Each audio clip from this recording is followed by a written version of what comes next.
Brothers and sisters, friends, family, countrymen, good afternoon. As the president of the Graduate or Alumni Division of the National Society of Pershing Rifles, it is my distinct honor to speak with you today, Memorial Day. I hope you were able to fellowship with your family or friends today, and as we begin to come out of our COVID hibernation, hopefully we will all be able to begin to get together again. Memorial Day is one of those national holidays where folks tend to get out and gather. It's become a holiday of beach trips, cookouts, and sales. Many businesses show their thanks by providing special deals for our living veterans and servicemen on this weekend, and while I greatly appreciate this, mainly because our brothers who returned from the Vietnam War often did not feel any love for the nation whom they'd served, nonetheless, it's important for us to remember what Memorial Day is for. There's a difference between Memorial Day, Veterans Day, and Armed Forces Day that many may not understand. Armed Forces Day, which was also this month, replaced the separate Army, Navy, and Air Force days in 1949 and celebrates our men and women currently serving on active duty. Veterans Day was established in 1938, originally as Armistice Day, to recognize all living and deceased who have served in the military. But Memorial Day. Today is the day when we honor all those who gave their lives while serving. Today is Memorial Day. As Pershing Riflemen and Pershing Angels, we are in the business of leadership, and we understand sacrifice. Our brothers have fought in many of the excursions our uncle has taken us on since World War I. We have a history full of brothers who have made the ultimate sacrifice in the service of this great nation. To those of you who mourn the loss of a loved one today, my heart goes out to you. Former President Obama said, "I love my daughters more than anything in the world, and I cannot imagine losing them. I can't imagine losing a sister, brother, or parent at war. The grief so many of you carry in your hearts is a grief I cannot fully know." Well, as members of the Pershing family, we have had and will continue to have brothers and sisters who place themselves willingly on the wall for the defense of their children, spouses, parents, brothers, sisters, family, and friends, for our country. And today is a day that should have meaning to all Americans. And we should do well to remember not only the names, not only the faces, but the spirits of those who gave. In the book of Isaiah, chapter 6, verse 8, it says, "Then I heard the voice of the Lord saying, 'Whom shall I send? And who will go for us? And I said, Here I am, send me.'" This is what we memorialize today.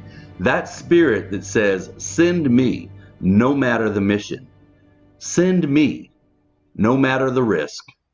Send me, no matter how great the sacrifice I am called to make." The brothers and sisters and patriots we memorialize today sacrificed not only all they had, but all they would ever know. They gave of themselves until they had nothing more to give.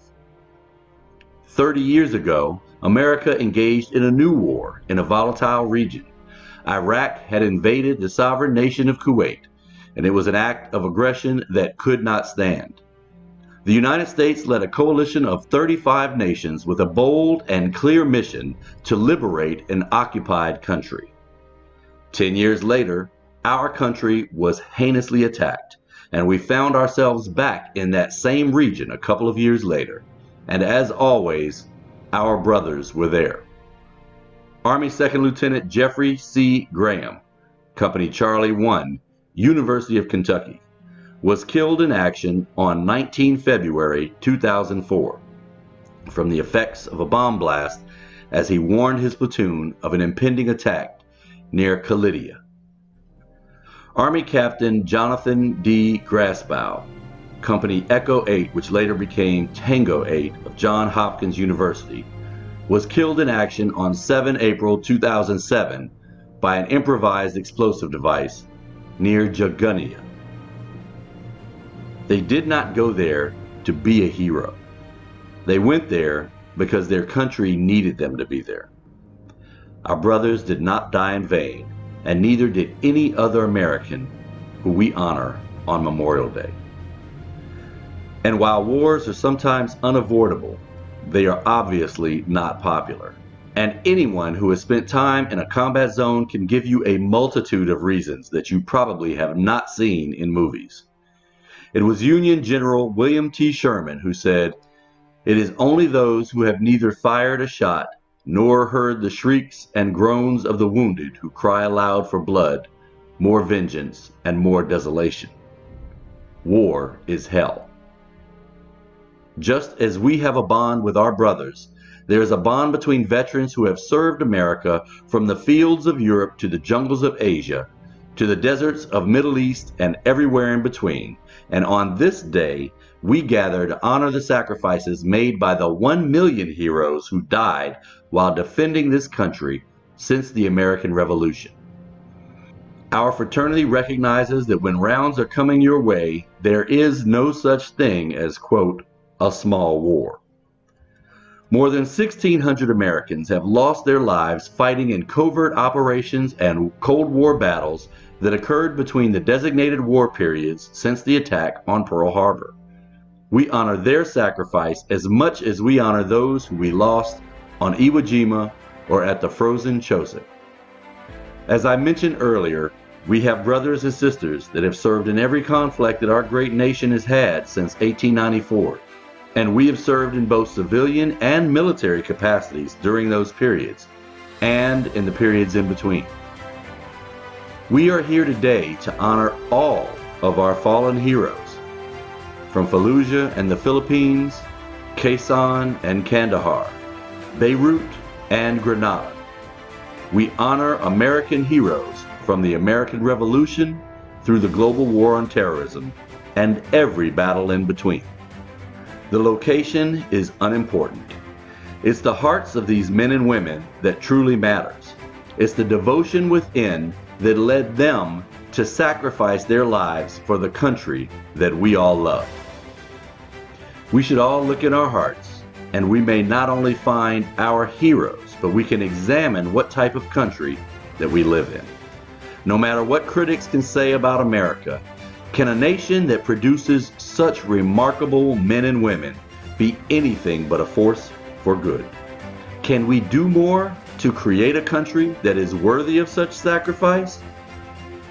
Can we insist that our policymakers always consider the true cost of their decisions and only send men and women to war when all other options have been fully considered?